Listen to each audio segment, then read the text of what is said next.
नमस्कार। इस वक्त बहुत बड़ी खबर सामने आ रही है। जिस तरह से भारत ने पाकिस्तान और पीओके के आतंकवादियों को संरक्षण देने वाले 9 जगहों पर आक्रमण किया, टारगेट किया, उसमें जैसे मोहम्मद का प्रमुख हाफिज मसूद अजहर का पूरा परिवार मारा गया है। इसके अलावे कई और लोगों के मारे जाने की खबर है और इस खबर की पुष्टि खुद मसूद अजहर ने की है। लगातार मीडिया में ये खबर चल रही है कि भारत ने जिन 9 जगहों पर टारगेट किया उसमें से एक जगह वह भी था जहां पर मसूद अजहर का पूरा परिवार रहता था और इस हमले में पूरा परिवार मारा गया है। परिवार में कौन कौन लोग मारे गए हैं ये भी जानकारी निकलकर सामने आ गई है। इसके अलावे कई और बड़े जो आतंकवादी हैं उनके परिवार के सदस्यों के मारे जाने की खबर है।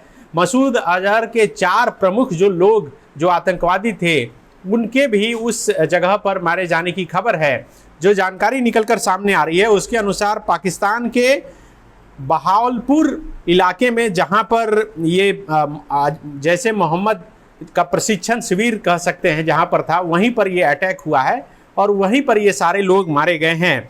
दरअसल इसका जो नाम है प्रमुख अड्डा जिसको बोलते हैं मरकज सुबहान अल्लाह, और उसी पर यह अटैक हुआ है जिसमें कि मसूद अजहर का पूरा परिवार मारा गया है। इसमें मसूद अजहर की पत्नी, बेटी, बड़ी बहन सहित परिवार के 10 लोगों के मारे जाने की खबर है। इसके अलावे इसमें मौलाना कासिफ और उसके परिवार के भी मारे जाने की खबर है। मौलाना अब्दुल रऊफ की बड़ी बेटी, पोते और 4 बच्चों के भी मारे जाने की खबर है और बाकायदा इसकी पुष्टि भी कर दी गई है। तो जिस तरह से भारत ने कल देर रात पाकिस्तान और पीओके की 9 जगहों पर अटैक किया, इसमें भारी नुकसान हुआ है, खास करके आतंकवादियों को, खास करके आतंकवादियों के परिवारजनों को। और अब से थोड़ी देर पहले जिस तरह से भारतीय सेना की तरफ से बाकायदा प्रेस कॉन्फ्रेंस करके बताया गया कि भारत के तरफ से जो अटैक किया गया इसमें किसी भी सिविलियन के जान माल की नुकसान नहीं हुई है, सैनिक पर कोई अटैक नहीं हुआ है, बल्कि जहां पर आतंकवादियों को रखकर भारत भेजने या फिर भारत में आतंकवादी हमला करने की साजिश रची जा रही थी, उन्हीं ठिकानों पर ये आक्रमण किया गया है। जो जानकारी है उसके अनुसार पाकिस्तान भारत के बॉर्डर से करीब 100 किलोमीटर अंदर घुसकर भारत ने यह हमला किया है। ये जो बहावलपुर इलाका है ये 100 किलोमीटर से दूर का इलाका है और वहाँ पर समझिए कि घुसकर ये आक्रमण किया गया है। मिसाइल के जरिए, ड्रोन के जरिए ये आक्रमण किया गया है। इसके अलावा जो जानकारी और जो सबसे बड़ा बयान निकलकर सामने आया है मसूद अजहर का, उसने कहा है कि अच्छा होता कि मैं भी मर जाता। आप समझिए कि जो आतंकवादी पिछले कई दशकों से लगातार कई बहनों के मांग का सिंदूर उजाड़ता रहा, परिवार और बच्चों को जो है अनाथ करता रहा, उसके परिवार के लोग जब मारे गए तब उसका बयान आया है कि मैं भी मारा जाता तो अच्छा होता। आपने देखा कि किस तरह से पहलगाम में जो निर्दोष 26 लोगों को मारा गया, कई जो बहनें हैं उनके माथे का सिंदूर उजड़ गया और यही वजह है कि भारत सरकार ने इस ऑपरेशन का नाम ऑपरेशन सिंदूर दिया और देर रात ये ऑपरेशन शुरू हुआ और थोड़ी ही देर बाद भारतीय सेना की तरफ से इसकी जिम्मेदारी ले ली गई और बताया गया कि 9 आतंकी ठिकानों पर भारत ने हमला किया है। जो जानकारी अब तक निकलकर सामने आई है उसके अनुसार जैसे मोहम्मद और लश्कर-ए-तैयबा के जिहादी ढांचा को तबाह करने के लिए ही भारत ने ये अटैक किया था, आक्रमण किया था। ये जो पूरा इलाका है जामिया मस्जिद जिसको टारगेट किया गया है, ये 18 एकड़ में फैला हुआ है और लाहौर से करीब 400 किलोमीटर दूर स्थित है और सुबहान अल्लाह परिसर के समूह पर जो है ये अटैक हुआ है जहां पर इतने लोगों के मारे जाने की खबर है।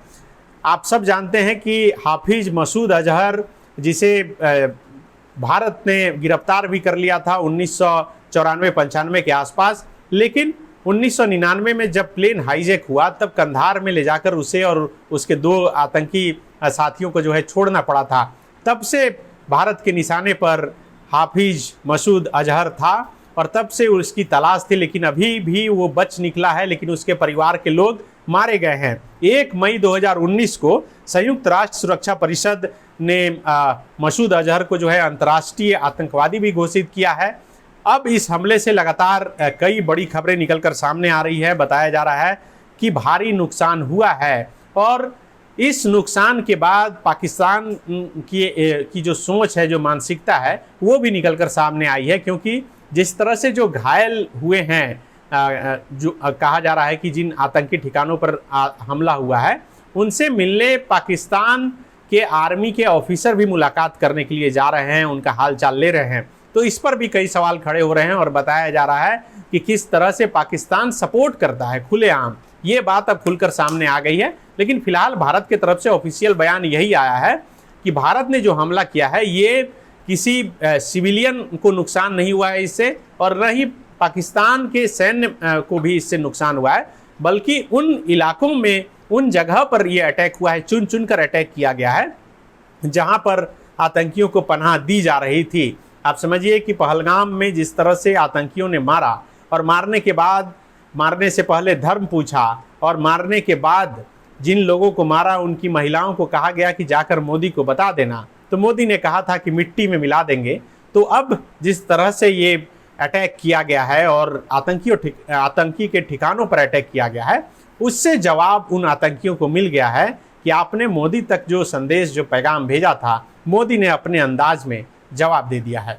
शुक्रिया। गोल, जहां 27 वर्षों के सफर में 17,000 से भी अधिक छात्रों ने डॉक्टर एवं इंजीनियर बनकर भरे सफलता की ऊंची उड़ान, जहां साधारण छात्र भी झारखंड टॉपर्स बनकर बना रहे इतिहास। दूरदर्शी शिक्षाविद श्री विपिन सिंह के मार्गदर्शन में मेडिकल एवं इंजीनियरिंग के लाखों छात्रों के लिए आशा की किरण के रूप में गोल, नेशंस लीडिंग इंस्टीट्यूट। बायोम सिर्फ मेडिकल प्रिपरेशन का संस्थान। बायोम से लगातार दूसरी बार नीट यूजी में 700 मार्क्स पार। 10th पास स्टूडेंट्स के लिए फाउंडेशन कोर्स, 11th पास स्टूडेंट्स के लिए फ्रेशर कोर्स और 12th पास स्टूडेंट्स के लिए टारगेट कोर्स 17 अप्रैल से शुरू हो रहे हैं। कॉल 7360066190 और विजिट बायोम, circular road near women's college and Hinoo, Ranchi. TheFollowUp.in. Like, share, and subscribe. www.thefollowup.in